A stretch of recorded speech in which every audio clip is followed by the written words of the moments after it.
در یک روایت آمده بود است که هر کسی خدا را یاد میکرده، هر کسی پروردگار را یاد میکرده، اگر در مشکلی دچار میشده، در آفت می اومده، حدیث در امام ابو داود میگه وقتی میغلطیده صدا میکرده، عرش خدا و ملائکه میفهمیدن، میگن صدای آشنا، این صدا را ما میشناسیم. بعد از او امر خدا میشده که پیشش روید، پیشش روید، تتنزل علیهم الملائک، پیشش روید، فرایی که او در مصیبت آمده، بچه‌ش، دخترش، زنش دست داده، سلامتیش دست داده، آزادیش دست داده، اکنون نیرو تیشه، قوت تیشه، بردارشه. چرا آن روز در جنگ بدر 3.5 تا 5,000 ملائکه آمد؟ برای آن که اونها صدای آشنا بودن نزد خدا. حضرت میگه عباس اگر تو خدا را حفظ کنی، گپش گوش کنی کو تجده امامک، در پیش نسوده او و ای تو دور نیست، ات نزدیک. فقلت تعرف الی الله فی الرخاء یعرفک فی الشدة، خدا را در کشاده حالی بسیار یاد کنی، او شما را در تنگی های زندگیتان از مشکلاتان نجات می‌دهد. شما در کشادی او را یاد کنی، شما در کشادی او را یاد کنی. ملائکه‌ای بود هستند که وقتی آدم در شدت و وزبینی میغلطیده، همین قد داد میزده، میگفته آوازش نمیشناسیم، آخه در کشادی یگان چی نگفته بود، نو آمده، انا که کار این نو سر میشود. همورم نالیش گوش میکردیانو میگفته ناشناس، ناشناس. اگر از یه آدم ما شناسیم صداش بلند برایه، اینامی صداش دویده پیش میریم که فلانی داد زده است. تو خدا را در حالت رخا، کشاده حالی شناس، او را ذکر یاد کن، او را عبادت کن، از او طلب کن. یعرف که فی شدت یا شدتی، او تو در وزبینی ها دسته میگیره، تو را میشناسه او. و اذا سألت فاسأل الله. عباس بچم همین چیزی را میپرسی ای خدا پرس، هیچ مخلوق تا گدایی نکن، مخلوق دا او برو شوخی، همین گدا شدی گدای درگاه همون شو. چیزی را میپرسی از همون پرس، علم میپرسی، پول میپرسی، مال میپرسی، زندگی میپرسی، چیزی میپرسی ای هوای پرس، برای که وای در یگان جا سیری تر گپ نمیزنه وقتی میپرسی.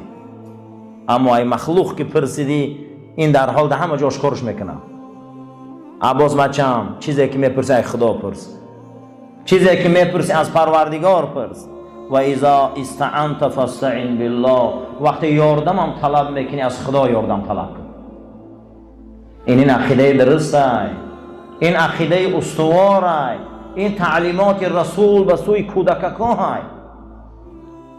در 7 سالگیش که در 10 سالگی ابن عباس جناب پیغمبر از دنیا گذشتن، اگه باید کلانا یاشا رو چی نصیحت کنن، یاد گیرن که نصیحت آخی بین چه خیلی نصیحت میکنن یاشا کارا. چیزی که میپرسی ای خدا پرس، یاردم طلب میکنی از خدا یاردم طلب کن.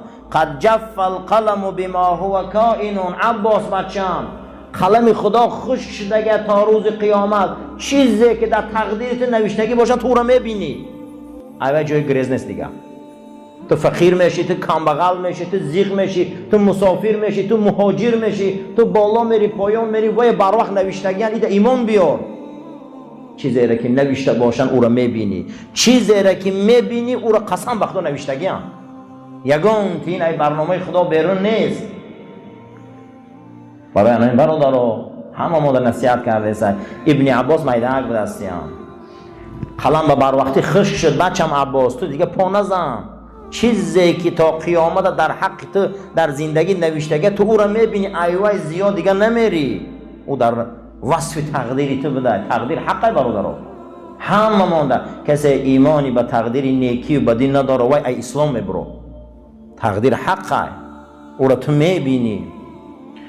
فلو ان الخلق كلهم جميعا ارادوا ان ينفعوك بشيء لم يقضيه الله لم يقدروا عليه. اگر مردم با پرگی این سیاره جمع شود که در تو یاردم میرسه، خدا اگر نخواه، خدا اگر من او را تقدیر کردگی نباشه، تمام سیاره خیزن در تو یاردم کردن نمیتونم. اگر خدا تقدیر کرده باشه که تمام کار رو میبینی. اگر یک انسان منحش ببندن کو، اگر 7 میلیارد اهالی بیایی که وی زنده کردن نمیگرده دیگه میره. تمام می روند. امام احمد در مسندش آوردگی بود از حدیث حنش از قبیله صنعان از عبدالله ابن عباس. عبدالله پسر عباس این فرزند امکی رسول اکرم های، امک بچن حضرت قطی شاهی مفسرها های گفتن کنت ردیف نبی صلی الله علیه و سلم، من از قفای شتور یا اسب و یک روایت یا خر در قفای پیغمبر قنجقه سوار بودم. ابن عباس یا شکک بدیان از قفای رسول اکرم سوار شدگی میان پیغمبر خدا را قویدگی بدیان. من ردیف رسول اکرم بودم گفته است. از قفای پیغمبر در یک الاغ خر سوار بودیم. فقال حضرت گفتن یا غلامو او فی روایتین یا غلیمو، ای پسر بچم، ای بچه حکیمم. هم خیلی گپ میگم که ای بچه حکیم گپ گوش که ای فرزنده که من بچم. الا اعلمک کلمات ینفعک الله بهن، یادو کلمه تعلیم تیم که پگه بسیار از جانب خدا فایده های کلان در حق تو میرسه. یادو وصیتت کنم، یادو وصیت فایده بخشت کنم که خداوند با واسطه این نصیحت های من ترا پروردگار چی تیا منفعت و برکت تیا. فقلت بلا یا رسول الله، گفتم بله پیغمبر خدا. گو گبزن گو احفظ الله یحفظک، قانون خدا را قبول کن، قانون خدا را دوست دار، گپی خدا را گیر، خدا گپ میگیره. امروز چون ما را کارمون پیش نمیره آخی، ما گپی خدا را گوش نمیکنیم و میگیم چو در توپیکیم و چو در اینیم و چو در اینیم. وصیت رسول اکرم در یک کودک که 7 ساله عباس بچم احفظ الله، خدا را حرمت که خدا حرمت میکنه، خدا را گپش گوش که خدا گوشت میکنه. آخی گپی خدا امروز 6666 آیت قرآن های، زیاده ای 600,000 حدیث های مبارک رسول اکرم های.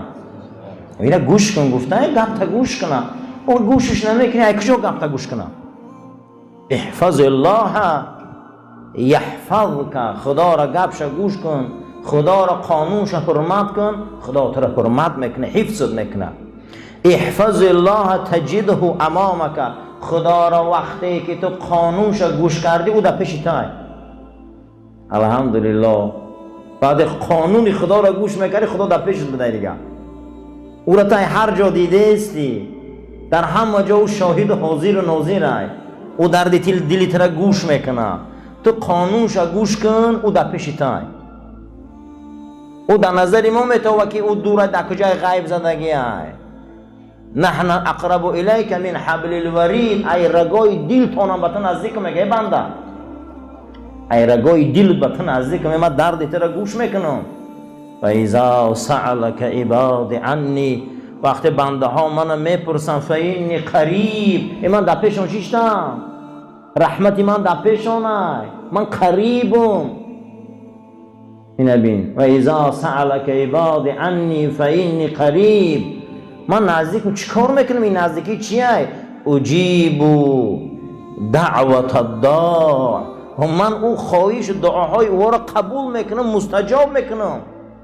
او چی خواهشه که دارن من اونها را گوش کرده استم. وقتی که او من التجا میکنم آمین میگم، من قبول شد میگم.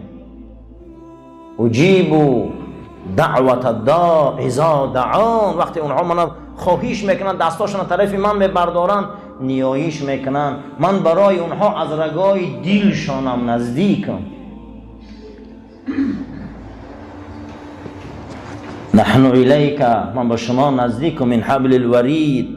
آقا برای ما دیگه دوست چی در کار بوده وقتی اون نزدیک باشه؟ دوستی نزدیک بوده. خیلی دوستی دنیا یا سلام علیک یا چای خوریم میله، لیکن دوستی حقیقی به ما نزدیک بوده. پیامبر گفت عباس بچم احفظ الله تجده امامک، تو اگر خدا را قانوناش حرمت کنی که او را در پیشت میابی. با خدا خود در قرآن امر میکنه که فسبح بسم ربک الذی، من تسبیح گوی. وقتی که آدم در داخل بحر شنا کرد و با در داخل بحر شنا کرد و دست کشید و پا زد، عرب او را میگه یسبحو. عرب او را چه میگفتن؟ یسبحو. آدم وقت داخل یک کلان کول در روی آبازی کنه، مقصد او چیه؟ یسبحو، یعنی که او چکار کرد؟ شنا کرد. مقصدش باید رسه، یا ازی بر او بر روه یا ای بر ای بر برویه، کوشش کنه که کجا برویه مقصدش، یا خشکی در برویه.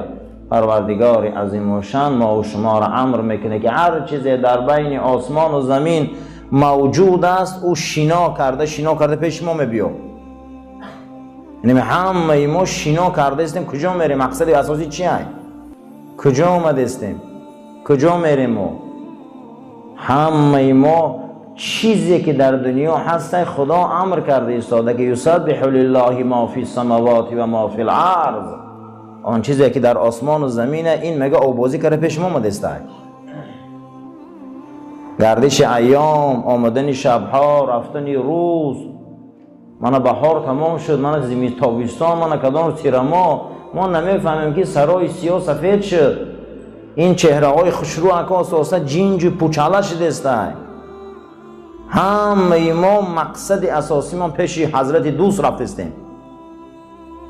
این امیر تسبیح میگن در بحر معرفت، در بحر توحیدی، در بحر خدا با تسبیح ها شنا کنی. و یرضا، میگه من راضی میشم که شما. هر کسی که سبحان الله میگفته خدا از او راضی میشده. یاد او، شکر او، تعریف او چی برکتی هست.